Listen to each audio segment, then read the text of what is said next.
Assalamualaikum warahmatullahi wabarakatuh. Selamat pagi semuanya, salam sejahtera bagi kita semua. Pada kesempatan kali ini, kami dari kelompok 5 akan menyampaikan hasil diskusi kami yang bertemakan tentang keterampilan proses sains. Pada saat kelompok kami presentasi, diharapkan para audiens untuk memfokuskan pikiran, mata, dan telinga terhadap presentasi yang akan kami sampaikan. Ketika ada hal yang kurang jelas atau kurang dimengerti, audiens dapat bertanya ketika moderator sudah mempersilahkan di akhir presentasi nanti. Walaupun kita hanya bisa bertemu secara online, kami harap kita semua tetap semangat. Perkenalkan, nama saya Khosyati. Pada kesempatan kali ini kita akan membahas tentang keterampilan proses sains. Poin-poin yang akan kita bahas yaitu ada 5. Yang pertama yaitu tentang pengertian keterampilan proses sains. Yang kedua tentang apa pentingnya keterampilan proses sains. Yang ketiga tentang peran dari keterampilan proses sains. Yang keempat yaitu jenis-jenis keterampilan proses sains. Yang kelima yaitu peran guru. Nah, pada kesempatan kali ini kita menginjak ke poin pertama. Poin pertama ini tentang pengertian keterampilan proses sains. Menurut Dahar 1996, keterampilan proses sains adalah kemampuan siswa untuk menerapkan metode ilmiah dalam memahami, mengembangkan, dan menemukan suatu ilmu pengetahuan. Keterampilan proses sains ini merupakan keterampilan yang dibutuhkan untuk memperoleh, mengembangkan, dan menerapkan konsep, prinsip, hukum, dan teori sains. Pada poin yang kedua, yaitu apa sih pentingnya keterampilan proses sains? Nah, keterampilan proses sains ini sangatlah penting bagi setiap peserta didik sebagai bekal untuk menggunakan metode ilmiah dalam mengembangkan sains dengan harapan memperoleh pengetahuan baru atau mengembangkan pengetahuan yang telah dimiliki. Dengan menggunakan kemampuan keterampilan kognitif dan intelektual, peserta didik dapat mempertajam penguasaan konsep yang dimiliki dalam setiap pembelajarannya. Sehingga keterampilan proses sains ini dapat mempengaruhi konsep penguasaan pada peserta didik dalam ranah kognitif. Poin yang ketiga yaitu peran dari keterampilan proses sains. Menurut Mahmuda 2006, peran keterampilan proses sains adalah sebagai berikut. Perannya ada 5. Yang pertama, mendukung siswa untuk belajar mengembangkan pikirannya. Yang kedua, memberikan wadah kepada siswa untuk mencoba belajar menemukan keterampilan ilmiah. Yang ketiga, meningkatkan daya ingat. Yang keempat, memberikan kepuasan intrinsik jika telah berhasil melakukan sesuatu. Yang kelima, yaitu membantu siswa lebih mudah memahami konsep-konsep sains. Untuk selanjutnya akan dilanjutkan oleh Saudari Malah. Untuk Saudari Malah, saya persilahkan. Baiklah, saya Malahatul Zahron NIM 18 ingin melanjutkan materi dari Saudari Ririn mengenai jenis-jenis keterampilan proses sains. Jenis-jenis keterampilan proses sains dibagi menjadi 2, yaitu keterampilan proses sains dasar dan keterampilan proses sains terpadu. Yang pertama kita akan bahas adalah keterampilan proses sains dasar. Keterampilan proses sains dasar dibagi menjadi 6. Yang pertama, pengamatan atau observasi, klasifikasi, pengukuran, prediksi, penyimpulan, dan pengomunikasian. Yang pertama adalah kegiatan atau keterampilan pengamatan. Observasi atau pengamatan ini merupakan keterampilan awal atau keterampilan dasar yang dimiliki oleh seseorang. Pada keterampilan ini, seseorang akan mampu menggunakan kelima inderanya, indera penglihatan, indera pendengaran, penciuman, peraba, dan pengecap. Indera-indera tersebut digunakan untuk mengamati suatu objek atau suatu peristiwa. Contohnya, pengamatan kualitatif misalnya saja mengamati warna pada buah. Warna pada buah jeruk berwarna orange. Dan pengamatan kuantitatif menggunakan alat ukur, misalnya mengukur massa buah. Selanjutnya adalah keterampilan klasifikasi. Keterampilan klasifikasi merupakan keterampilan untuk memilih dan memilah suatu objek berdasarkan persamaan atau perbedaannya. Di sini siswa akan mampu untuk mengklasifikasi, mengelompokkan, menggolongkan dengan terlebih dahulu menemukan dari segi perbedaannya. Misalnya saja jenis-jenis hewan akan diklasifikasikan menjadi hewan vertebrata dan hewan invertebrata. Selanjutnya, keterampilan pengukuran merupakan keterampilan untuk menemukan ukuran suatu objek dengan menggunakan satuan pengukuran. Mampu untuk menggunakan alat ukur dan memilihnya untuk menemukan ukuran suatu. Misalnya saja mengukur massa buah atau mengukur panjang dari suatu buku. Keterampilan memprediksi. Keterampilan memprediksi ini merupakan keterampilan untuk meramal atau menerka-nerka hal apa yang akan terjadi setelah adanya percobaan atau perlakuan tertentu. Misalnya saja menimbang suatu benda, dua benda, kemudian benda tersebut diambil satu. Nah, di situ akan diprediksi bagaimana hasil timbangan nanti setelah benda itu dikurangi satu. Selanjutnya adalah keterampilan menyimpulkan.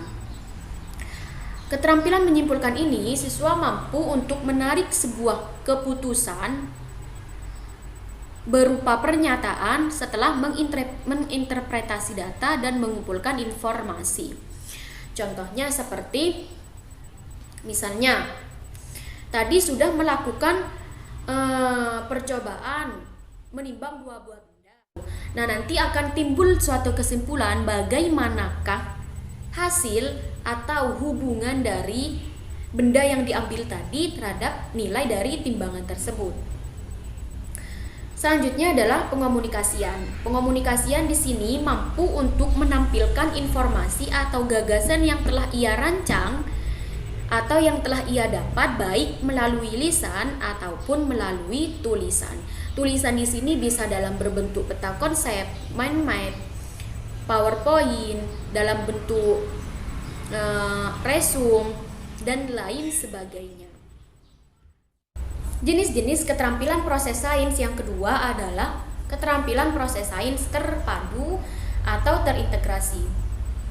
Keterampilan ini ada 5. Yang pertama, mengidentifikasikan variabel, mendefinisikan variabel, perumusan hipotesa, interpretasi data, dan merancang eksperimen. Yang pertama adalah mengidentifikasikan variabel. Merupakan keterampilan untuk menentukan suatu variabel dalam percobaan, variabel manipulasi, variabel respon, dan variabel kontrol. Misalnya pada percobaan pengaruh suhu pada kelarutan gula di dalam air. Variabel manipulasinya suhu, variabel responnya di sini adalah waktu, dan variabel kontrolnya di sini adalah volume air, gelas ukur, termometer, dan yang lainnya. Selanjutnya, keterampilan mendefinisikan variabel merupakan keterampilan untuk menguraikan dari variabel-variabel tersebut. Misalnya saja bagaimana variabel tersebut diukur. Contohnya, variabel manipulasi tadi adalah suhu. Mendefinisikannya seperti ini. Suhu diukur menggunakan termometer.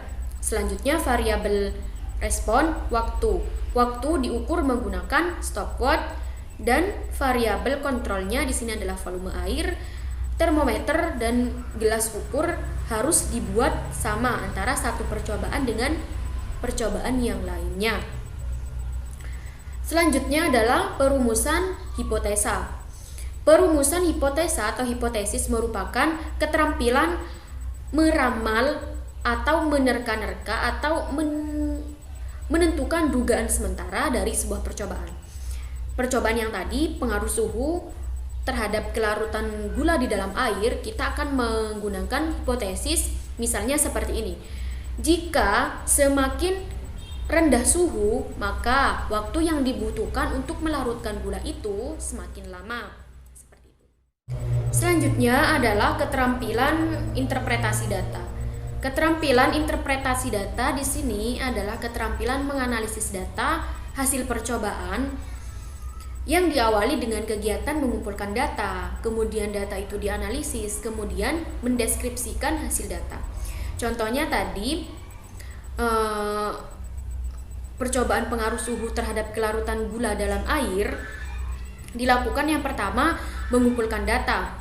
Setelah itu data dari hasil pengamatannya itu dilakukan analisis, kemudian dideskripsikan ke dalam bentuk yang mudah dicerna atau mudah dipahami oleh orang lain, misalnya ke dalam bentuk tabel atau ke dalam bentuk grafik.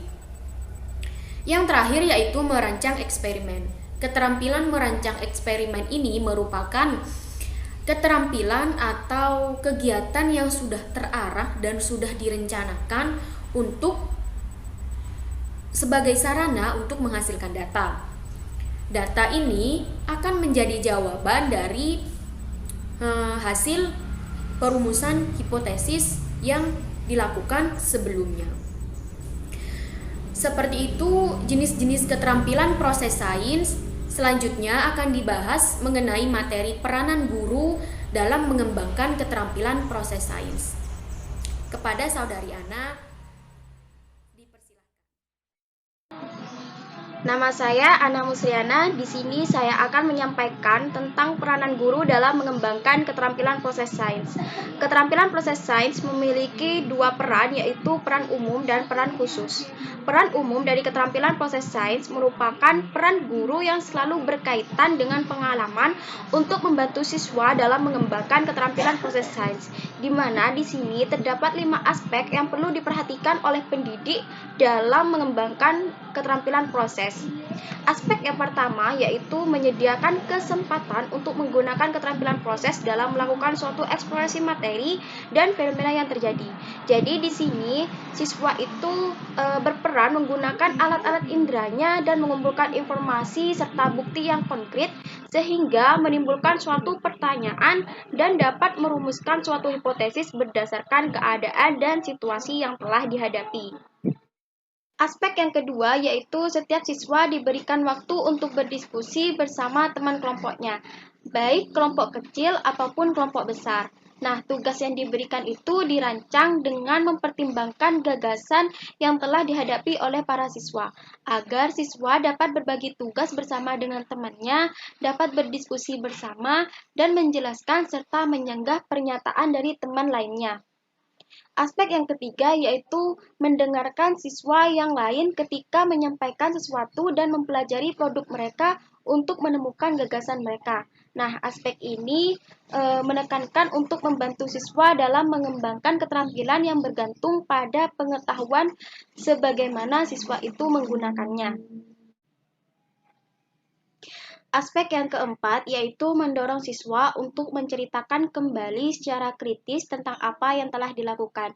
Jadi di sini siswa juga didorong untuk mendiskusikan atas apa yang sudah atau sebelum dilakukan pengamatan. Hal ini dapat membantu siswa untuk mengenali keterampilan yang perlu ditingkatkan dan mereka juga dapat memilih mana di antara keterampilan-keterampilan tersebut yang sesuai dengan dirinya. Aspek yang kelima yaitu aspek pemberian teknik atau strategi guna untuk meningkatkan keterampilan seorang anak, khususnya ketika melakukan observasi dan pengukuran. Selanjutnya yaitu peran khusus. Peran khusus yang pertama yaitu membantu siswa untuk mengembangkan keterampilan observasi. Jadi di sini siswa diberikan kesempatan untuk menggunakan alat indera yang digunakan untuk memperoleh fakta-fakta dari suatu objek atau fenomena yang diamati. Yang kedua, membantu keterampilan klasifikasi. Jadi, klasifikasi merupakan suatu keterampilan yang didasari pada keterampilan observasi. Jadi di sini pendidik juga perlu untuk mempersiapkan beragam macam objek yang perlu diobservasi sebagai persiapan mengembangkan keterampilan klasifikasi. Nomor 3 yaitu membantu mengembangkan keterampilan berkomunikasi. Nah, keterampilan berkomunikasi ini bisa melalui tulisan, gambar, membaca, dan berbicara. Jadi di sini guru dianjurkan untuk merencanakan beberapa hal ketika akan melakukan pembelajaran. Guru dapat memilihkan gambar dan tabel untuk memulai kegiatan yang dapat mengembangkan keterampilan dalam berkomunikasi dan meminta para siswa untuk menjawab pertanyaan yang diberikan. Selain itu, guru juga dapat memberikan penguasaan untuk menyajikan hasil pengamatan ke dalam bentuk tabel, grafik, atau yang lainnya. Yang nomor 4 yaitu membantu mengembangkan keterampilan interpretasi. Jadi di sini guru meminta para siswa untuk menemukan pola dari data yang telah dikumpulkannya. Kemudian guru juga membantu siswa dalam mengembangkan keterampilan interpretasinya dalam menemukan pola tersebut, dengan cara mengajak mereka untuk memahami maksud dan maknanya dengan menarik kesimpulan pada data yang telah diperoleh. Yaitu membantu mengembangkan keterampilan prediksi. Jadi di sini siswa diberikan suatu pola oleh gurunya untuk diamati. Nah, setelah diamati dan siswa itu sudah mengenali pola tersebut, maka guru akan mengajak para siswa untuk memperkirakan hal-hal yang belum terjadi berdasarkan pola tersebut. Dengan cara ini, prediksi akan lebih nyata bagi para siswa dan perbedaannya akan terlihat jelas dengan cara berhipotesis. Yaitu membantu mengembangkan keterampilan berhipotesis. Hipotesis merupakan salah satu cara untuk menjelaskan beberapa hasil observasi, kejadian, atau hubungan. Dalam berhipotesis ada hal yang penting yang harus diketahui, yaitu gagasan atau berpendapat bahwa hipotesisnya itu benar. Berhipotesis juga harus berdasarkan atas apa yang telah diamati dari kejadian apa yang telah terjadi. Yang nomor 7 yaitu membantu mengembangkan keterampilan menyelidiki. Keterampilan penyelidikan ini dilakukan agar menghindari atau mengurangi hal yang penting yang perlu diperhatikan, agar percobaan atau penyelidikannya itu berjalan sesuai dengan apa yang telah diharapkan.